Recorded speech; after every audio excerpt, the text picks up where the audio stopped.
Good morning વિદ્યાર્થી મિત્રો. Good morning. આપણે આગળના લેક્ચરની અંદર લિંચિંગ જોઈ ગયા. ઓકે, બોક્સાઇટમાંથી એલ્યુમિનિયમની લિંચિંગ જોઈ, પછી આપણે રિપ્લેસમેન્ટ વાળી પ્રોસેસ જોઈ હતી. તેની અંદર આપણે ગોલ્ડ અથવા તો સિલ્વર કેવી રીતે મેળવાય તે પણ આપણે જોઈ ગયા. હવે આજના લેક્ચરની અંદર 6.3 extraction of crude metal from concentrated ore, એટલે આપણે જે ઓર જે છે તે ઓરનો જથ્થો ભેગો કરી લીધો, તેને હાઈલી કોન્સન્ટ્રેટેડ અમાઉન્ટની અંદર ભેગા કર્યા બાદ ઓરમાંથી આપણે જે તે મેટલ જોઈતી હોય, જેનું આપણે પ્યોરિફિકેશન કરવું છે, ઓકે, જેનું આપણે એક્સટ્રેક્શન કરવું છે તે ઓરમાંથી, તો તે કોન્સન્ટ્રેટેડ ઓરમાંથી જે તે મેટલનું એક્સટ્રેક્શન કરવું હોય તો એના માટે બે મુદ્દા, બે ટોપિક, ઓકે, યાદ રાખવા પડે તમારે. એ તમને હમણાં શીખવાડું છું. કયા? To extraction metal from concentrate ore it must be converted to the from which is suitable for reduction to metal. એટલે આપણે કોઈ પણ કન્સન્ટ્રેટેડ ઓરમાંથી આપણે મેટલનું એક્સટ્રેક્શન કરવું હોય, મેટલને બહાર કાઢવી હોય, પ્યોર કરીને મેળવવી હોય, તો તેના માટે તે ઓરની અંદર રહેલી મેટલનું આપણે રિડક્શન કરવું પડે. ઓકે, રિડક્શન ફોર્મની અંદર લાવવી પડે. Usually sulphide ores are converted to oxide before reduction because oxide are easier to reduce. હવે તમને ખબર હોય તો કોઈ પણ ઓર હોય તો ઓરની અંદર સલ્ફાઇડ પણ હોય, ઓક્સાઇડના સબસ્ટેન્સ પણ હોય, સલ્ફાઇડ પણ હોય. તો આ જે સલ્ફાઇડ જે છે તો સલ્ફાઇડને આપણે ઓક્સાઇડની અંદર કન્વર્ટ કરવું પડે, કારણ કે જે ઓક્સાઇડમાં આપણે કન્વર્ટ કરી દીધું તો ઓક્સાઇડમાં કન્વર્ટ કર્યા પછી તેનું રિડક્શન જે છે તે ઇઝીલી થઈ જાય છે. કોઈ પણ મેટલનું ઓક્સાઇડ હોય, મેટલ ઓક્સાઇડ, તો તેનું રિડક્શન ખૂબ જ ઇઝીલી થઈ જાય છે, સરળતાથી થઈ જાય છે.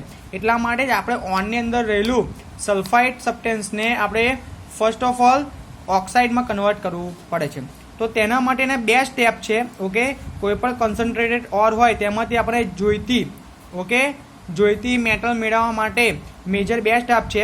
પહેલું કન્વર્ઝન ટુ ઓક્સાઇડ. પહેલું કયું છે? તે ઓરની અંદર રહેલી સલ્ફાઇડના ઘટક હોય, સલ્ફાઇડના સબસ્ટેન્સ હોય, કાં તો સલ્ફાઇડનું કોમ્પોઝિશન હોય, તો તે સલ્ફાઇડ કોમ્પોઝિશનને આપણે ઓક્સાઇડની અંદર લાવવું પડે છે. ઓકે, ઓક્સાઇડની અંદર કન્વર્ટ કરવું પડે છે. બીજું કયું છે? Reduction of the oxide to metal. છેલ્લું એટલે કે બીજું કે જે આપણને મેટલનો ઓક્સાઇડ મળ્યો છે તે મેટલનો ઓક્સાઇડનું આપણે રિડક્શન કરીને આપણે પ્યોર મેટલ મેળવવાની હોય છે. ઓકે, તો બે સ્ટેપ છે. પહેલું જે સલ્ફાઇડ કમ્પોઝિશન છે તેને ઓક્સાઇડમાં રૂપાંતર કરવું, બીજું કે જે મેટલ ઓક્સાઇડ મળ્યું છે તેનું રિડક્શન કરી અને પ્યોર મેટલ મેળવવી. તો પહેલું સ્ટેપ જોઈએ આપણે કન્વર્ઝન ટુ ઓક્સાઇડ. તો પહેલી પ્રોસેસ શું છે? કેલ્સિનેશનની પ્રોસેસ છે. એ કેલ્સિનેશન કોને કહેવાય તે આપણે જોઈએ. તો કેલ્સિનેશન ઇન્વોલ્વ્સ હીટિંગ, એટલે કે heating. It રિમૂવ્સ the volatile metal which accept the living behind the metal oxide. એટલે કે મેટલ ઓક્સાઇડની સાથે જે વોટરના જે મોલિક્યુલ હોય છે તે મોલિક્યુલને આપણે દૂર કરવા હોય, તેને ગેસીસમાં કન્વર્ટ કરવા હોય તો તેના માટે તેને ઇવોપરેટ કરવું પડે. ઓકે, ને ઇવોપરેટ કરવા માટે તેને હીટ આપવી પડે, ગરમી આપવી પડે, તેનું ટેમ્પરેચર ઇન્ક્રીઝ કરવું પડે. તો જો આ આયર્ન ઓક્સાઇડ જે છે, ઓકે, આયર્નનો ઓક્સાઇડ છે તેની સાથે વોટરના મોલિક્યુલ છે. તો વોટરના મોલિક્યુલ એટલે કે આખું આ કોમ્પોઝિશન છે, તો આખું આયર્નના ઓક્સાઇડનું કોમ્પોઝિશન અને વિથ વોટર મોલિક્યુલ, એમાંથી વોટર મોલિક્યુલને આપણે દૂર કરવા હોય તો આપણે શું કરીશું? હીટ આપીશું, તેને ટેમ્પરેચર તેનું ઇન્ક્રીઝ કરીશું. તો આ જે એરેન ઉપર ડેલ્ટાની નિશાની બતાવે છે તે શું છે? ડેલ્ટાની સાઇન તે દર્શાવે છે કે આપણી જે રિએક્ટન્ટમાં જે કોમ્પોઝિશન છે તે કોમ્પોઝિશનનું ટેમ્પરેચર ઇન્ક્રીઝ કર્યું છે, તેને હીટ આપવામાં આવી છે, તે દર્શાવે છે.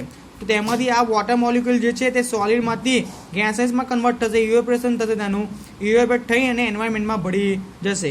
ઓકે, અને આપણને આયર્ન ઓક્સાઇડ એટલે કે મેટલનો ઓક્સાઇડ આપણને સોલિડ સ્વરૂપે મળશે, સોલિડ ફોર્મમાં મળી જશે.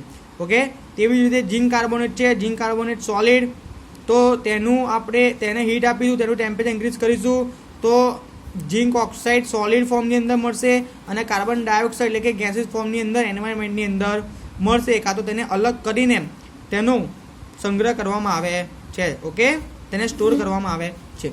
તેવી રીતે કેલ્શિયમ કાર્બોનેટ અને મેગ્નેશિયમ કાર્બોનેટની આ એક સંયોજન છે, એક કમ્પોઝિશન છે. તેને પણ આપણે હીટ આપીશું તો એક કેલ્શિયમ ઓક્સાઇડ મળશે અને એક મેગ્નેશિયમ ઓક્સાઇડ મળશે. અને જે આ CO2 છે એ 2 મોલ CO2 ના ગેસીસ સ્વરૂપે એન્વાયરમેન્ટમાં મુક્ત થશે, કાં તો આપણે તેને સ્ટોર કરી અને તેનો યુઝ કરી શકીએ છીએ. ઓકે, તો આ પ્રોસેસ હતી કેલ્સિનેશનની. હવે બીજું એ રોસ્ટિંગ. ઓકે, તો રોસ્ટિંગ શું થાય? In roasting, the ore is heated in a regular supply of air in furnace at temperature below the melting point of metal. એટલે કે જે ઓર જે છે તેની અંદર જે પ્રકારનું મેટલ છે, જે પણ મેટલ હોય, કોકની અંદર આયર્ન હોય, કોપર હોય, ઝીંક હોય, મેગ્નેશિયમ હોય, મેંગેનીઝ હોય, તો તેનું પણ મેલ્ટિંગ પોઈન્ટ હોય. તો આ મેલ્ટિંગ પોઈન્ટ કરતાં ખૂબ નીચા તાપમાને બિલો ટેમ્પરેચરે આપણે તે ઓરને હીટ કરવાનું છે. ફર્નેસની અંદર શું કરવાનું છે? ટેમ્પરેચર ઇન્ક્રીઝ કરવાનું છે, હીટ આપવાની છે અને એરનો સપ્લાય પણ આપવાનો છે. ઓક્સિજનનો સપ્લાય, એરનો સપ્લાય પણ ચાલુ રાખવાનો છે. અને આ પ્રકારે જો આપણને ઓક્સાઇડ, ઓકે, મેટલનો ઓક્સાઇડ મળે રોસ્ટિંગથી, તો આ પ્રોસેસને શું કહેવાય છે? રોસ્ટિંગ કહે છે. તો આ પ્રોસેસથી આપણને મેટલનો ઓક્સાઇડ મળે તો આ પ્રોસેસને આપણે રોસ્ટિંગ કહીએ છીએ. તો 2 પ્રોસેસ જોઈએ આપણે, કેલ્સિનેશન એન્ડ રોસ્ટિંગ. તો સ્ટુડન્ટ્સ જો તેના ઉદાહરણ પર છે તો આ શું છે? ઝીંક સલ્ફાઇડ છે, ZnS. તેને ઓક્સિજનની હાજરીમાં ગરમ કર્યું, ટેમ્પરેચર ઇન્ક્રીઝ કર્યું, હીટ આપી, તો તેમાંથી સલ્ફર ડાયોક્સાઇડ, ઓકે, SO2 દૂર થશે, અલગ પડશે અને ઝીંક ઓક્સાઇડ નામની પ્રોડક્ટ આપણને મળશે, એટલે કે મેટલનો ઓક્સાઇડ મળશે. તેવી જ રીતે PbS માટે ઓક્સિજનની હાજરીમાં આપણે હીટ આપી, ટેમ્પરેચર ઇન્ક્રીઝ કર્યું તો PbO અને SO2 મળશે. તેવી જ રીતે કોપર સલ્ફાઇડને ઓક્સિજનની હાજરીમાં હીટ આપીએ કાં તો ટેમ્પરેચર ઇન્ક્રીઝ કરીએ તો આ પ્રોસેસ દરમિયાન કોપરનો ઓક્સાઇડ અને SO2 મળશે. વિદ્યાર્થી મિત્રો, કેટલીક એવી ઓર પણ હોય છે કે જેની અંદર કોપરનો સલ્ફાઇડ પણ હોય અને આયર્ન મેટલ પણ હોય છે. આ બંને વસ્તુ હોય છે. ઓકે, તો તે ટાઈમે આપણે શું કરવાનું હોય છે? તો એ ટાઈમે આપણે આ ઓરની સાથે સિલિકાને મિક્સ કરવાની હોય છે. સિલિકાને મિક્સ કરીશું તો તેની અંદર રહેલો જે તે મેટલનો ઓક્સાઇડ તે સિલિકા સાથે પ્રોસેસ કરીને તે આયર્નનું, ઓકે, તે મેટલનું સિલિકેટ બનાવશે. ઓકે, જેમ કે કોપર જે છે તે કોપરનો ઓક્સાઇડ જે છે તે સિલિકા જોડે પ્રોસેસ કરીને કોપર સિલિકેટ બનાવશે, એટલે કે કોપર મેટ કહેવાય. તેવી જ રીતે આયર્ન જે છે તે આયર્ન એટલે કે Fe નો ઓક્સાઇડ જે છે તે સિલિકા જોડે પ્રોસેસ કરીને તેનું સિલિકેટ બનાવશે, એટલે કે આયર્ન સિલિકેટ બનાવશે, એટલે કે તેને સ્વેગ કહેવાય. તો જો આ તેની ફિગર છે. ઓકે, રિવોલ્યુટરી ફર્નેસ, આ ફર્નેસ મોડર્ન રિવોલ્યુટરી ફર્નેસની ફિગર છે. આ ટાઈ રોડ છે, આ 4 હોપર છે. અહીં આગળથી અયક્સને અંદર ફર્નેસની અંદર નાખવાનું હોય છે, એટલે કે ઓરને ફર્નેસની અંદર ફિલ કરવાનું હોય છે. અહીં આગળ એર અને ઓઇલ, આ હોલ જે તમને દેખાય છે અહીંથી એર અને ઓઇલ મળે છે, સપ્લાય થાય છે. આ ફર્નેસ ચાર્જ અહીં આગળ અયક્સ એટલે કે ઓર પ્લસ એર પ્લસ ઓઇલ બધું જ વસ્તુ અહીં આગળ શું થાય છે? મિક્સ થાય છે, અહીં આગળ સ્ટોર થાય છે અને ભઠ્ઠીની અંદર ટેમ્પરેચર ઇન્ક્રીઝ તો થવાનું જ છે, હીટ મળવાની જ છે. અને હીટ મળવાની સાથે જ ઉપરાંત અહીં આગળ સિલિકા પણ છે. સિલિકાનો ઉપયોગ શું કરે છે આપણે? સિલિકાનો ઉપયોગ જે છે તે ઓક્સાઇડ હોય, આયર્ન ઓક્સાઇડ, તો તે સિલિકા જોડે પ્રોસેસ કરીને તેનું સ્લેગ બનાવે છે. ઓકે, મેટલ સિલિકેટને દૂર કરવા માટે મેટલ સિલિકેટ દૂર થાય છે. ઓકે, તો સ્ટુડન્ટ્સ ખૂબ જ ઇઝી છે, તમારે આ રીતે યાદ રાખવાનું છે, તેનું વર્કિંગ પણ. ઓકે, હવે આપણે જોઈએ the sulphide ores of copper are heated in reverberatory furnace.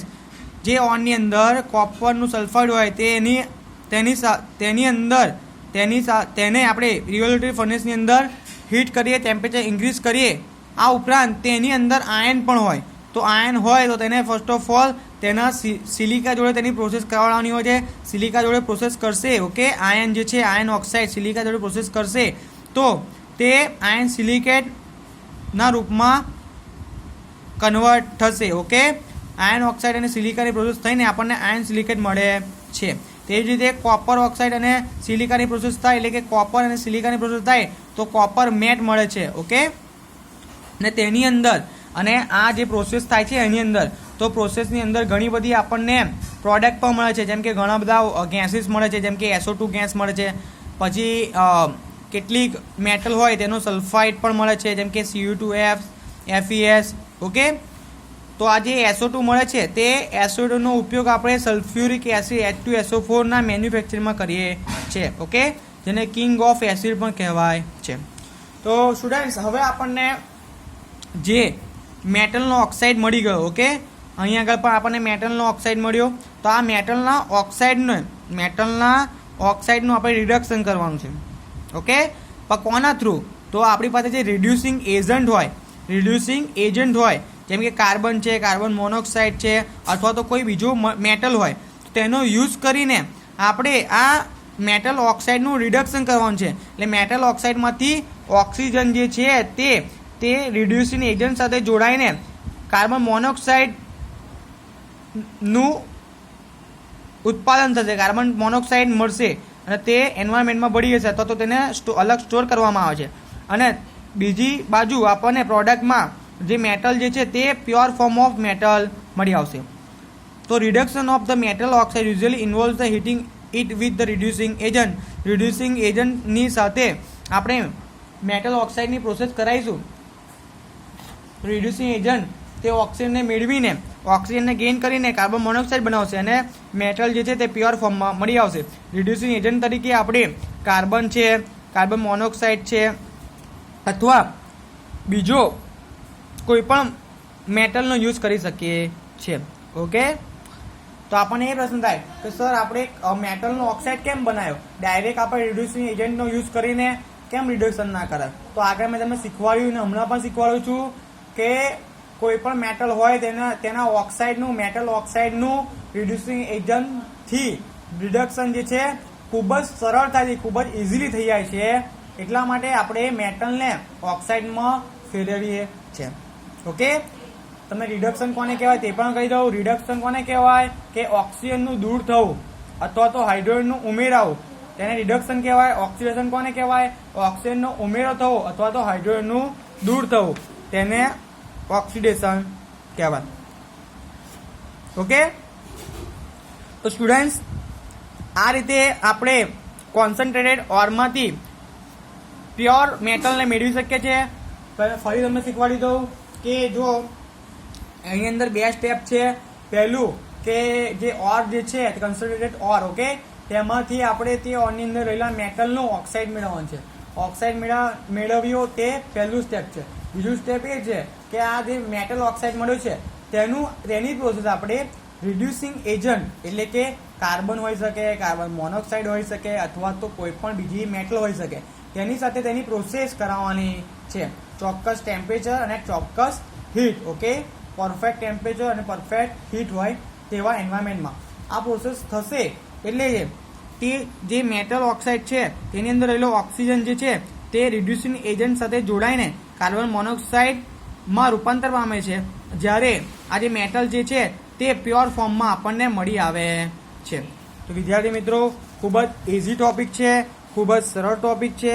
તો યાદ રાખજો, બે સ્ટેપ કન્વર્ઝન ટુ ઓક્સાઇડ. તેની અંદર બે પ્રોસેસ આવે છે, કેલ્સિનેશન એન્ડ રોસ્ટિંગ. કેલ્સિનેશનમાં શું હોય કે ડાયરેક્ટ ખૂબ જ હાઈ ટેમ્પરેચર અને હાઈ હીટ આપો.